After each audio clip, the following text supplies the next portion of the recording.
حب للورى قديسا لا تسقني من حبه وتقيسا بل فاسكب الحب النفيس فإنني من كنت في حب المسيح حبيسا. لما أتاها مرسلا جبريل عاذت برب العالمين تقول ما قاله القرآن والإنجيل إني أعوذ لأن أرى إبليسا.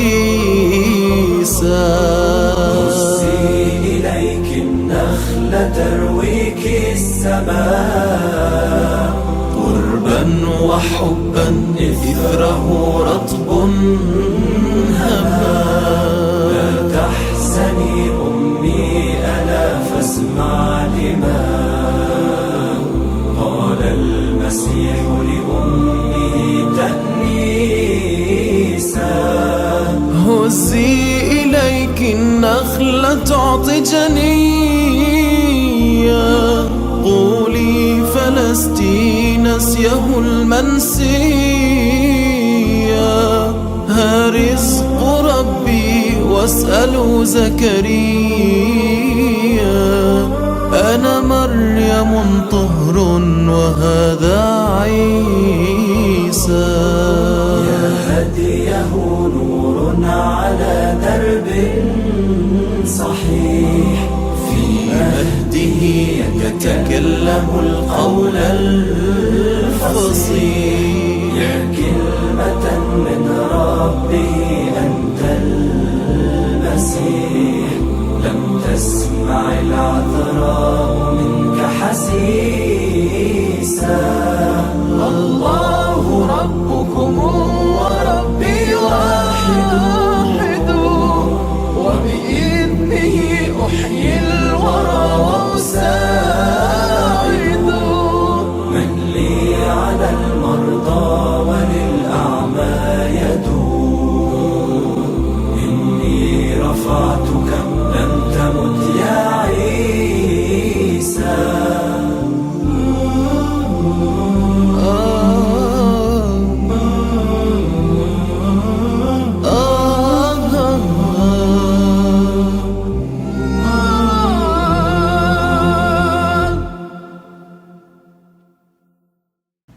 Alhamdulillah wassallallahu ala Muhammadin wa ala alihi wa sahbihi wasallam. Assalamualaikum warahmatullahi wabarakatuh.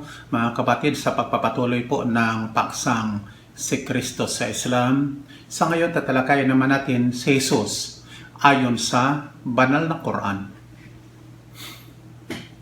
Hindi po alam ng mga Kristiyano na ang tunay na diwa ng pagpipitagan o paggalang na inuukol ng mga Muslim kay Jesus at sa ina niyang si Maria, ito po'y nagmumula sa pangunahing balon ng kanilang pananampalataya. Pangunahing pinagkukunan ng kanilang pananampalataya na yun nga ang dakilang Quran. Hindi nila alam na ang isang Muslim ay hindi basta-bastang binabangkit ang pangalan ni Jesus nang hindi sinasabi ang Isa alayhi salam. Jesus, sumakanya nawa ang kapayapaan. Tuwing banggitin po ang pangalang Jesus o Isa, binabanggit ang alayhi salam bilang paggalang na inuukol ng mga Muslim sa lahat ng mga propeta at mga sugo. Hindi rin alam ng mga Kristiyano na sa dakila pong Quran ay binanggit si Jesus ng 25 ulit sa pangalan. Pero humigit kumulang sa 190 ulit na binanggit si Jesus ng hindi direktahan. Basahin natin ang isang aya sa Suratul Baqarah number 87. Wa atayna Isa ibn Maryam al-bayyinati wa ayyadnahu bi Ruhil Qudus.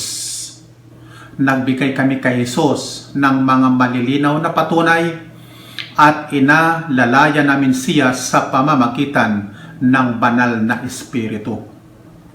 Sa isa pang aya sa Suratu Ali Imran, إذ قالت الملائكة يا مريم إن الله يبشرك بكلمة منه اسمه المسيح عيسى بن مريم وجيها في الدنيا والآخرة ومن المقربين.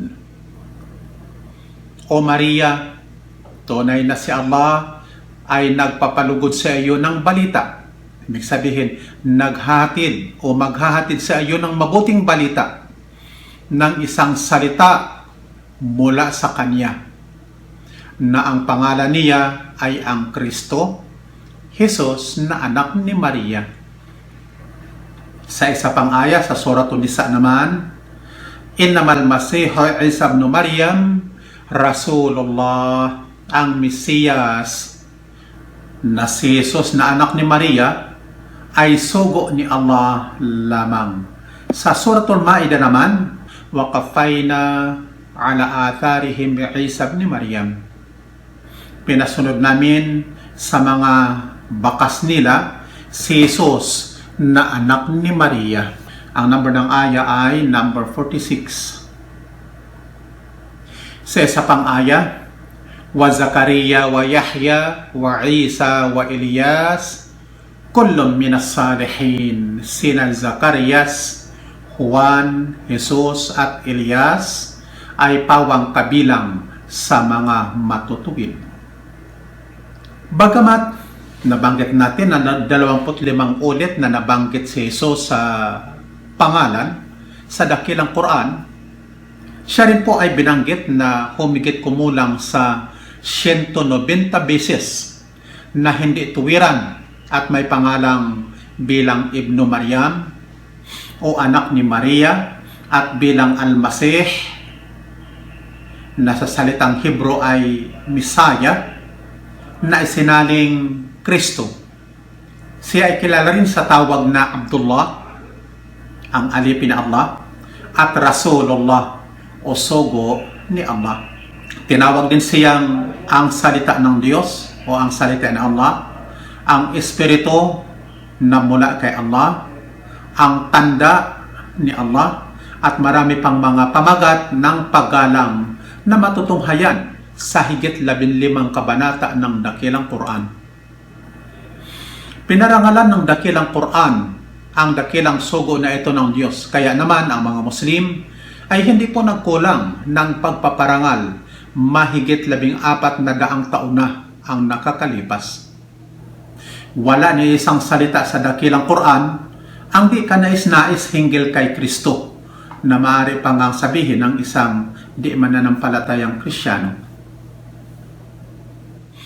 Si Jesus ay tinatawag sa dakilang Quran na Isa, at ang pangalan na ito ay nasa maraming ulit na ginamit kaysa sa iba pang bansag o pamagat, sapagkat ito ang kanyang pangalan na nasasaad sa Quran.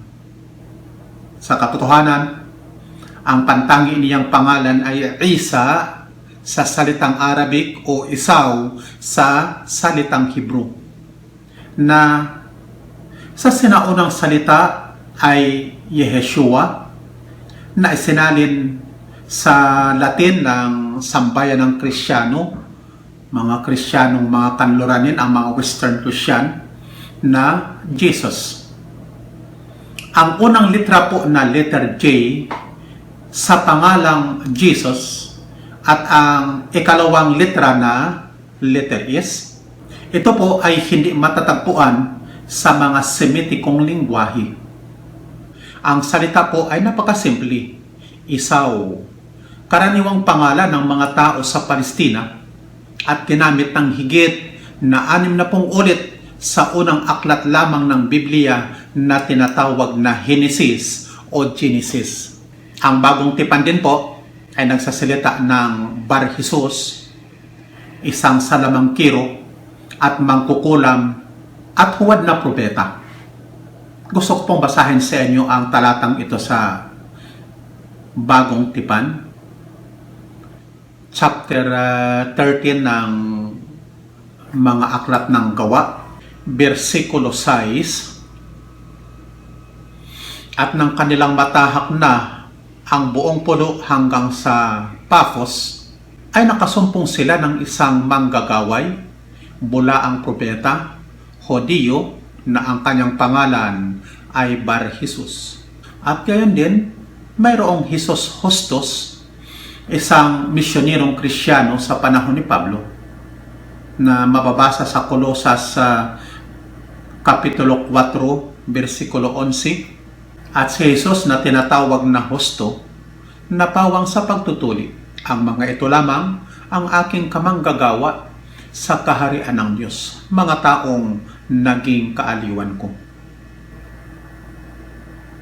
Ito po ay iba sa Jesus na anak ni Maria. Ang pagbabago po ng Esau sa Jesus ang nagpapabukod tangi sa pangalang ito. Ang bukod tanging pangalan ay hindi na ginamit ng mga Hudyo at Kristiyano noong ikalawang siglo pagkatapos ni Kristo. Sa mga Hudyo kasi, sapagkat ito ay naging pangalang masama, pangalan ng isang lapastangan sa relihiyong Judaism. At sa mga Kristiyano naman, sapagkat ito ay naging pangalang pantangi ng kanilang Diyos. Ang mga Muslim po ay hindi nag-alinlangan sa pangalan ng anak ni Maria na Isa, sapagkat ito ay binanggit ni Allah sa Quran na pangalang marangal at pangalan ng isa sa mga banal na alipin ng Diyos. Wassalamualaikum warahmatullahi wabarakatuh.